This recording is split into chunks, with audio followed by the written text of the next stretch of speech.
Bismillah, alhamdulillah, salatu wassalamu rasulullah sallallahu alayhi wa sallam. Assalamu alaikum wa rahmatullahi wa barakatuh. My name is Tariq Khalid. I'd like to welcome to our program here at Sharjah Broadcasting Authority on getting to know Allah, getting closer to your Lord, our Creator, Sustainer, whom we're all dependent, whether we know it, don't know it, whether we realize it, don't realize it, whether we accept it or reject it.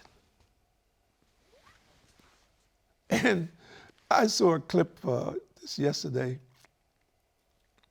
about some guys who were saying, you know, these Muslims, we don't want them here. We don't want their religion here. You know, most of them, they're terrorists, so we don't want them in our neighborhood. We don't want the masjids and so forth. So and these guys are walking around with assault rifles. SubhanAllah. So it's a mad, mad world. It's a mad, mad world.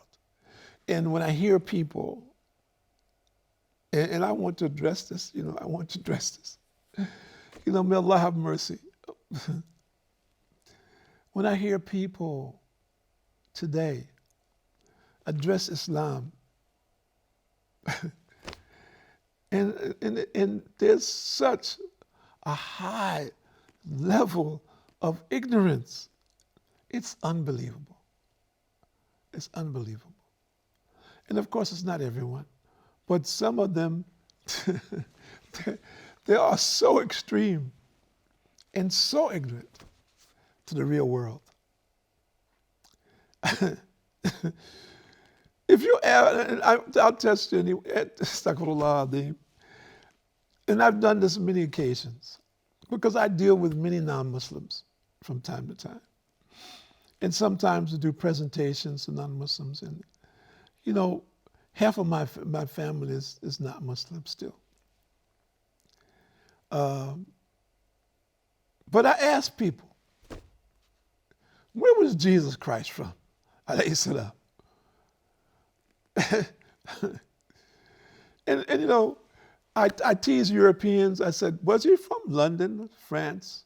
Or was he from Paris? Or was he from Belgium? Or where is he from? And they said, no, and I'm talking about here in the UAE. I said, no, he's from here in the Middle East. I said, well, where? Where in the Middle East? Did they have to think about it? They think about it sometimes. And it's very interesting to find someone who's living here in the UAE for a long time, and he's a Christian or a Jew. Not a Jew so much, but a Christian. And he hasn't really thought. He hasn't gotten out of his mind, really. When you sit and talk to the people, you see, unfortunately, how brainwashed people are. How much they don't know about their own religion. How much they don't know. They profess to follow the teachings of Jesus Christ. How little they know about Jesus Christ. And when I look at them, I says, you think, and in your heart, even though you know that Jesus Christ salam, is from Bethlehem or Nazareth, okay, or Palestine, in your mind, you think he is a European. You don't realize it, but you've been so brainwashed for such a long period of time that you see him as a European, number one.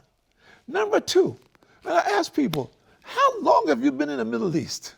Oh, I've been here 5 years, 10 years, 15 years, 20 years. Did you ever go to Palestine? No. But you go vacation here, there, and everywhere, right? Because you're living very well here. Your salary is very good. But you never went to Palestine. You never went to see the place where Jesus Christ was, where he carried his message. You never went to meet the people of Palestine. How is it possible? How can you not have this concern? If you love Jesus Christ so much, how is that possible? If you really want, now you have an opportunity to go firsthand, talk to the people there. You have the Christians and Muslims and Jews who've been there for centuries. Now you have a chance to talk to them on the ground, see what they think. What is their opinion? How they're practicing their religion. And how you're practicing your religion. And most of the people, they don't realize that they've been brainwashed to practice in a particular way. And that way is the way that has been designed by someone, and we'll go into that, which could be very, very far away from what Jesus Christ taught. And I hear the people who says, oh, you know, this Islam, this is an Arab thing. I said, well, okay, fine. Let's just say, okay, dude, it's an Arab thing? Okay, fine. Do you know where the biggest Muslim country is? And of course, most people don't know. When you tell them it's Indonesia, Indonesians are not Arabs. I said, do you know where the second biggest Muslim population is? I said, no, it's India. So people, they're subhanAllah, you know, is this the ignorance with all of the devices that we have today. And unfortunately, people are being guided by the devices ignorantly, purposely. Shaitan is misleading people so that their lives will be in confusion. Easy for him to take them left and take them to the hellfire. And our mission is, to the best of our limited ability, to our last dying breath, is to try to carry this message to every soul that we can touch, to understand clearly, distinguish for the sake of your own soul. Who is your Lord? Be clear on that. Don't let someone else decide this for you. Research it. Find us wrong. I challenge everyone. Find us wrong. Research and see. Whatever it is that you're believing in, whatever you're believing. I'm not contesting anything. Whatever you're believing, prove us wrong. Study Islam, prove us wrong.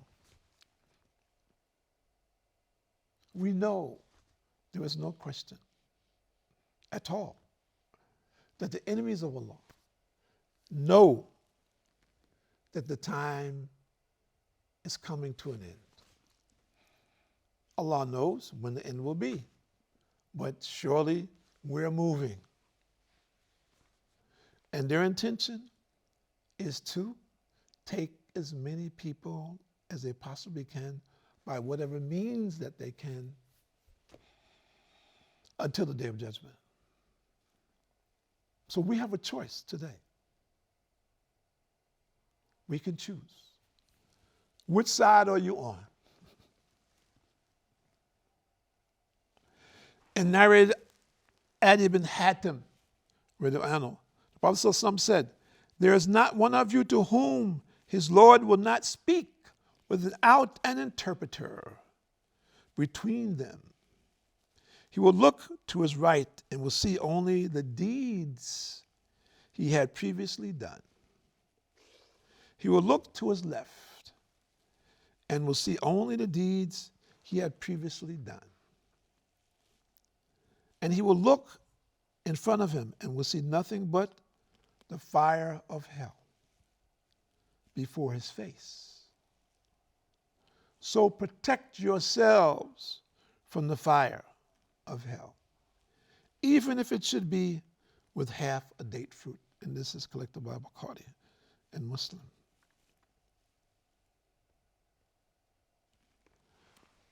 So for the people who say, well, brother, that's your belief.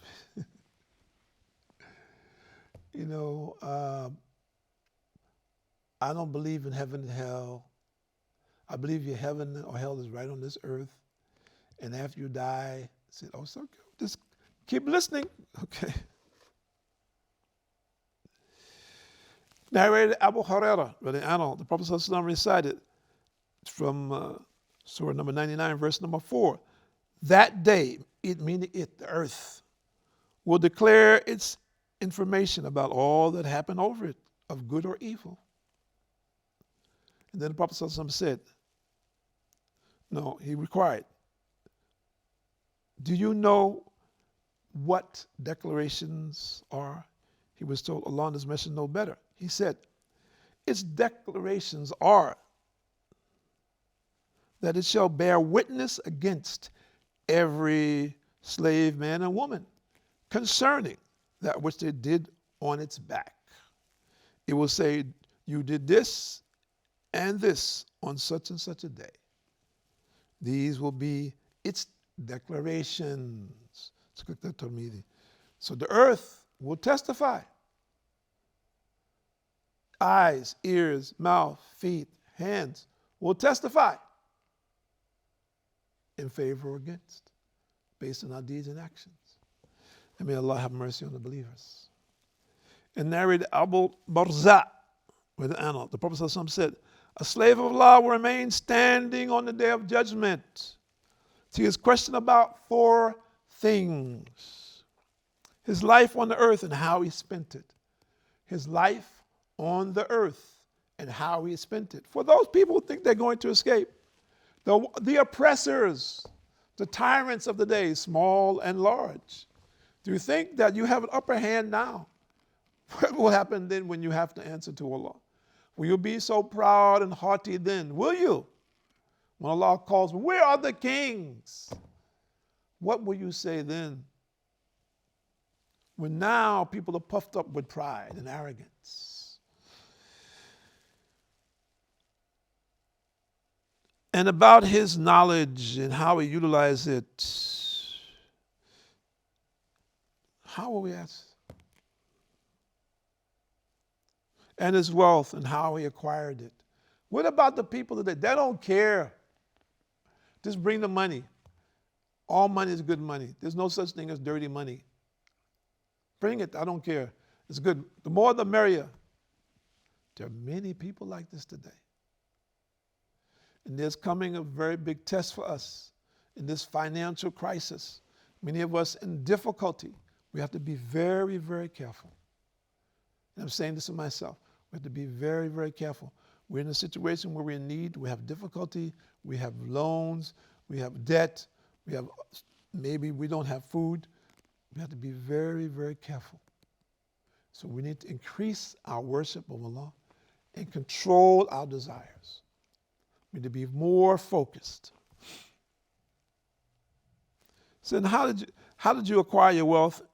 And in what way did he spend it?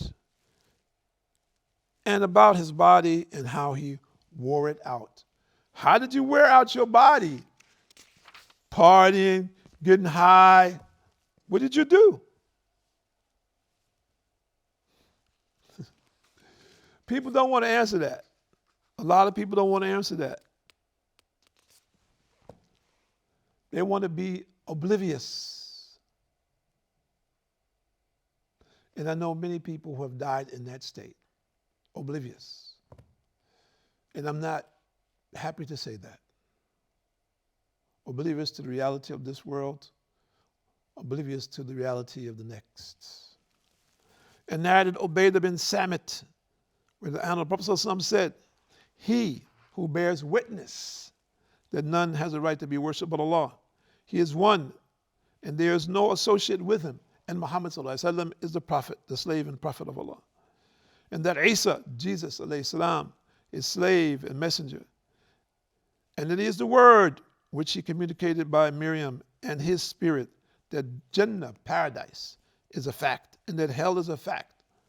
Allah would make him, he who affirms these truths, enter Jannah, meaning paradise, whatever his deeds may be. And it's collected by Bukhari and Muslim. So, people who are in doubt,